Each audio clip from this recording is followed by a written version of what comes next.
निश्चितपणे त्याचा एक चांगला संदेश या भागामध्ये गेल्याशिवाय राहणार नाही। त्या निमित्ताने आजचा हुरडा पार्टीचा कार्यक्रम आयोजन करण्यात आलेला आहे। बोलण्यासारखे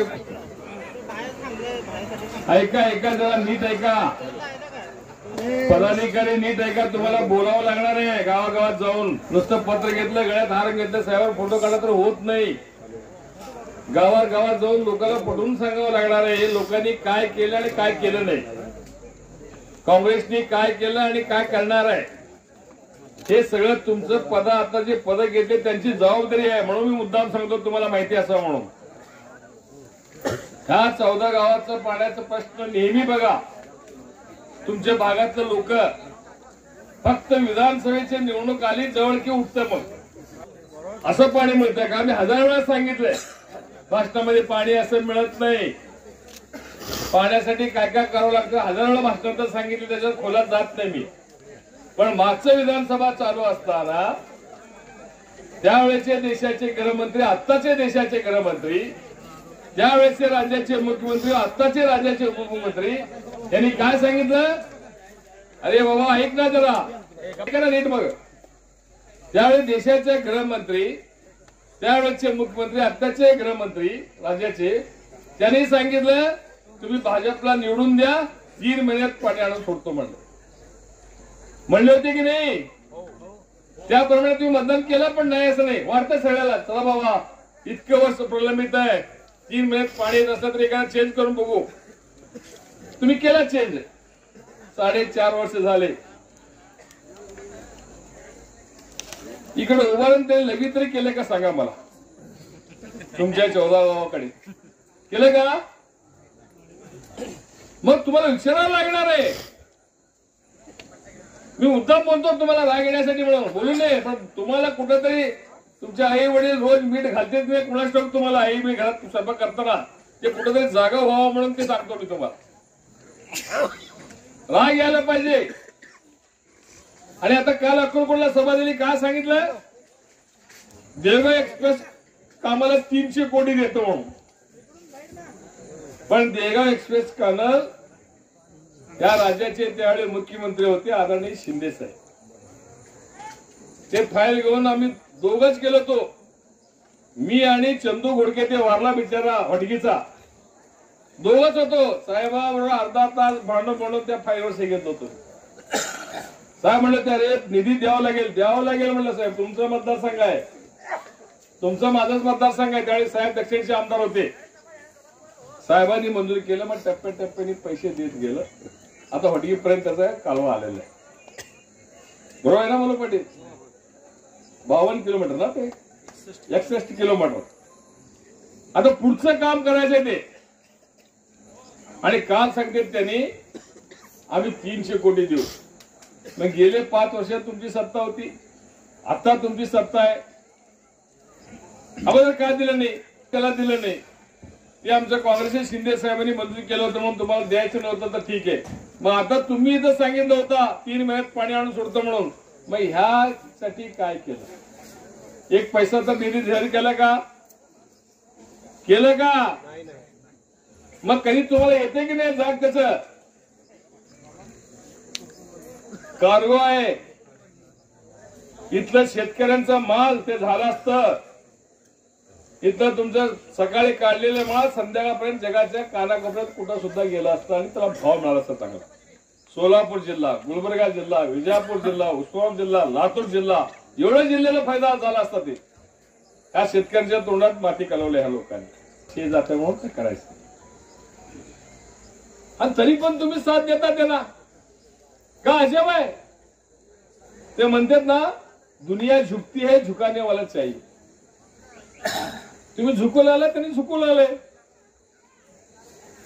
किती दिलं? 10,000 कोटीचं आहे। इथे विमानतळ केलं, ते झालं असतं तर जवळजवळ ह्या एरियामध्ये 10-12 फॅक्टरी आले असते, 10-12 फॅक्टरी मोठे मोठे, हजारो युवकांना हाताला काम मिळालं असतं। पण तुम्ही काय विचारच करत नाही, कुठल्या धुंदीत असतात, कोणतरी काहीतरी सांगतंय त्यांचं ऐकून लगेच तुम्ही हे करता का? अजून तो असंच बोंबलत नसतं आम्ही सगळं तिकडे जातो म्हणणार आहे? नाही, कुठं तरी विचार करायला पाहिजे। हे कुंभारी आणि बोरामणी भाग नेहमी काँग्रेसला साथ दिलेला होता. नेहमी प्रश्न आहे, तुम्ही आम्हाला सगळ्यात दिला, शिंदे साहेबांना सगळ्यात दिलं, आम्हाला सगळं मिळालं.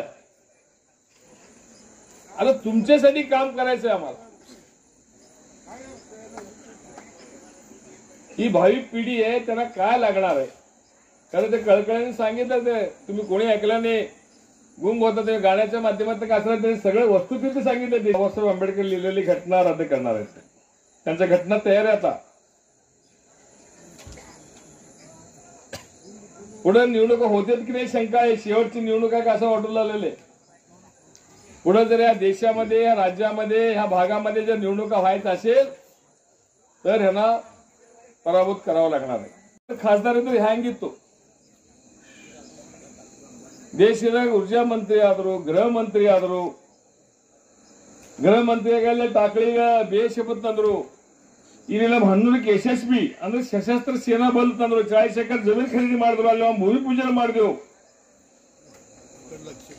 आता आज नंतर 10 वर्ष नाही ಏನು ಮಾಡಿಲ್ಲ. ते झाल्यानंतर 10 वर्ष काही केले नाही कोणी. आणि तिथले लोक सांगतात त्यांच्या भाजपचे, व्ही शिंदे साहेबांनी आमच्या गावचे 40 एकर जमीन अडवली म्हणते त्यांच्यामध्ये बैठकीमध्ये. म्हणजे काय यांची दृष्टी आहे. फोर्स आलं होतं कल्याणीच्या साहेबांनी, त्याचं भूमिपूजन केलं. 300 एकर जमीन पण घेतली त्यांनी. त्याच्यानंतर एक त्याच्या पुढचं जमीन हैदराबादची कंपनी होती, कुठली तरी इलेक्ट्रिक सामान बनवण्याची कंपनी, साहेबांनी माझ्याकडे पाठवलं. मी त्याला सगळे फिरून दाखवलं. त्याला ते जागा पसंत पडली आणि नंतर त्यांचा जो वास्तूवाला त्याला पाठवलं. त्याला घेऊन फिरलं मी सगळीकडे. ते मालकाने सांगितलं त्यांची घ्यायची तयारी होती. मग नंतर कळलं की आता विमानतळ होणार नाही म्हणून ते थांबले. ते आम्ही हिंदू नाही, राम आमचं श्रद्धास्थान नाहीये. माझ्या आई वडील ते माझंच नाव ठेवलं राम लिंगायत म्हणून त्याला सिद्धाराम जोडलं. पुढे त्याला सिद्ध राम असं केलं. तुमची आमची आता आम्ही आमच्या मुलावर संस्कार करायला कुठेतरी कमी पडलो. ते पहिले करा तुम्ही. आपलं घर दुरुस्त करा पहिले, मग नंतर गल्ली दुरुस्त करा, नंतर गाव दुरुस्त होता ऑटोमॅटिक. तुम्ही सगळ्या गावातले प्रमुख मंडळी आहात. असं जर तुम्ही प्रतिज्ञाबद्ध होऊन इथं गेला आणि ते प्रामाणिक प्रयत्न केला तर त्याला काही अवघड नाही. निदान कुंभारी आणि बोरावणे भागात, वसंग भागात तर काही अडचण नाही. केलं आपण तर लोकार्पण केलं. ते रेरगरची कल्पना कोणाची आहे माहिती आहे का तुम्हाला? ह्या देशामध्ये कोणी केलं ते? त्याचं मूर्तमोड कोणी केलं माहिती आहे तुम्हाला? राजीव गांधींनी केलेलं आहे. आणि इथं हे रेनगरचं बांधकाम झालं. सगळ्यात महत्वाचं तर पिण्याच्या पाण्याचा प्रश्न कसा माहिती आहे? माझ्यापेक्षा जास्त ह्या भागातल्या लोकांना माहिती आहे किती तडपडतो तुम्ही पाण्यासाठी. तिथं पिण्यासाठी पाणी पाहिजे होतं. ते पाणी कुठनं नेलं माहिती आहे का? एनटीपीसी मधनं घेऊन गेले त्यांनी पाणी.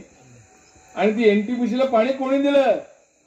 2 टीएमसी पाणी आदरणीय शिंदे साहेबांनी दिलं ऊर्जा मंत्री असताना. जोक नाही. 2 टीएमसी पाणी म्हणजे मी सांगण्यापेक्षा ह्या 14 गावातल्या लोकांना माहित आहे.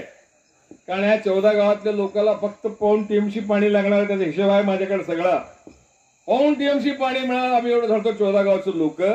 पण आदरणीय शिंदे साहेबांनी ते एनटीपी साठी 2 टीएमसी पाणी दिलं आणि त्याच पाण्यातनं त्यांनी रेरगरला पाणी दिलं पाईपलाईन करून. शिंदे साहेबांनी दिले आता त्यांना.